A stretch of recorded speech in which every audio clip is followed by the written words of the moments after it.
Здравейте, драги приятели! Днес ще ви покажа как да обезкостите едно пиле.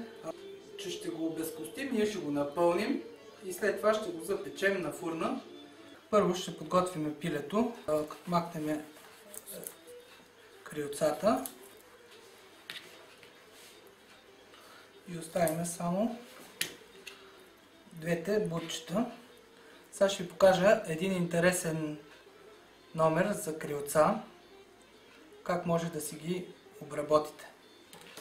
За целта трябва да ги скършиме хубаво, че да се покажат двете кости.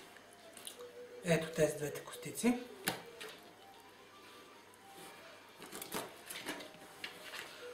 Така. Ще махнем тази малката кост. Помним с скърпата.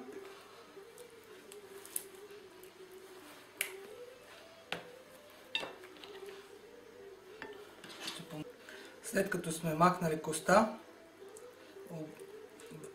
изтегляме месото надолу, обръщаме леко така настрани. И така, ако имате цяла тарелка с крилца, може да си ги приготвите. Удобни са за консумация след като се опекат. Може да се увият във фолио, дори може да се мариноват и на скарата да се опекат. Сега ще продължим с пилето. Тук има две кости.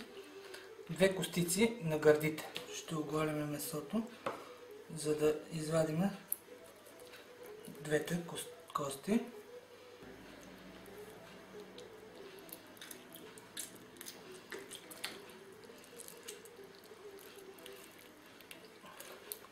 Това е едната кост. Много са тънки. След това преминаваме към отрязване на пилето, гръбнака по шийката до към трътката. След това трябва да откършим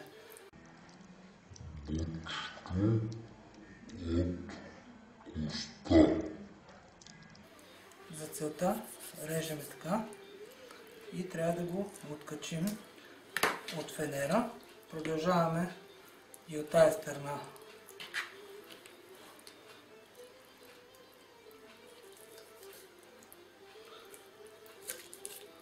Ето, откачено е. И сега работиме и ще освободим половината с филета до кръстната част, като дърпаме, хващаме под коста и дърпаме, тъй да се отвори. Тук виждате само месото. Тук държи коста. Така. Отваряме и от тази страна, като хващаме за коста, държиме под горното бутче, бъркаме и хващаме хубаво и отваряме гърдите. Трябва да се смъкне месото до половината на кръста, като виждате, че и сваляме хубаво около фенера. Важно е да изтегляме всичкото месо. Така. Сме го отворили. Тук си помагаме с ножа.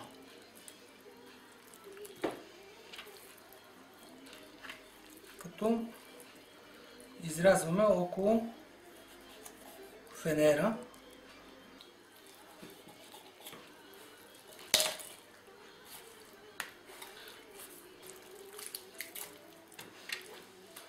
Ето двете половини.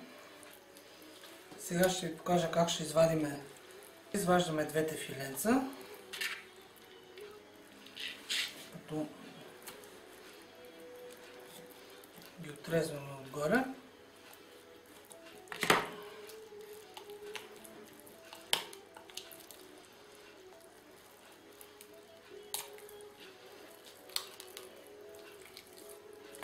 Ето едното филенце. Ако не затруднява, ето го и другото филенце. Така, за целта сега продължаваме с ваденето на месото, като тръгваме от коста. Хубаво да работите с нож за филетиране и като каква е техниката, просто въртите и махаме месото от коста около ставата. Важно е да освободим ставата.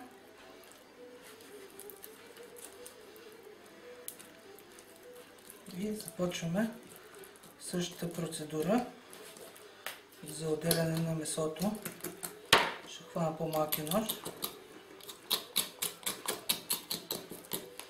Като стигнем до края, тук ще си помогнем с сатъра, като ще скършим коста и ще я извадим. Освобождаваме ставата и започваме да сваляме месото от коста. Да работиме. Да сваляме месото. Сега ще направим по същия начин. Ще намерим това. Изваждаме коста. И сега ще го приготвим за пълнене, като си разпределяме. Тук ще си върнем двете филенца. Тук е малко месото по-дебело. Ще отрежа от гърдите на две. Ще отворя, за да се разпределят.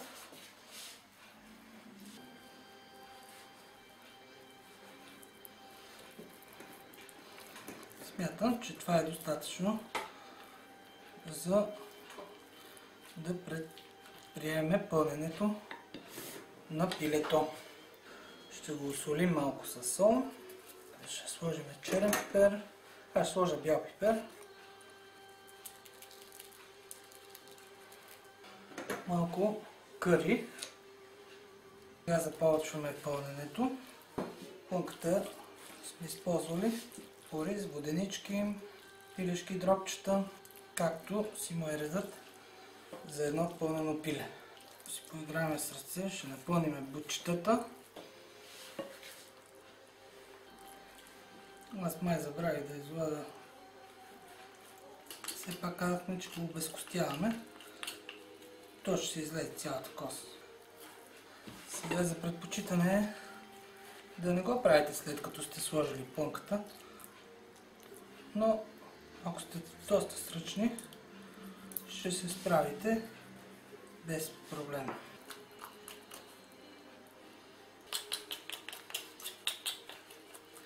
Коста сама ще сваля.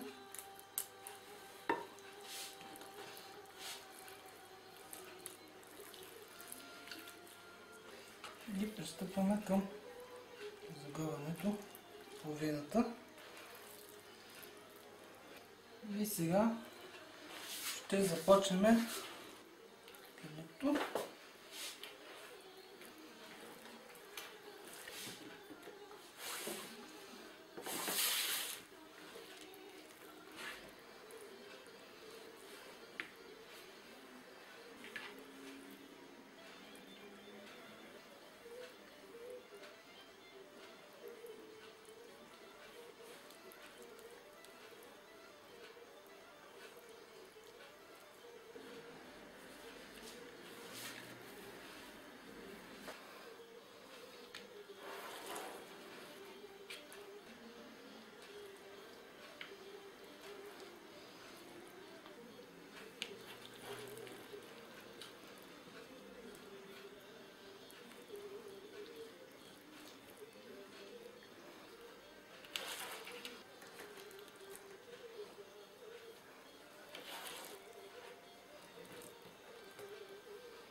Така, отвън ние го бяхме фокусирали, но ще сложим за всеки случай малко бяло винце и червен пипер.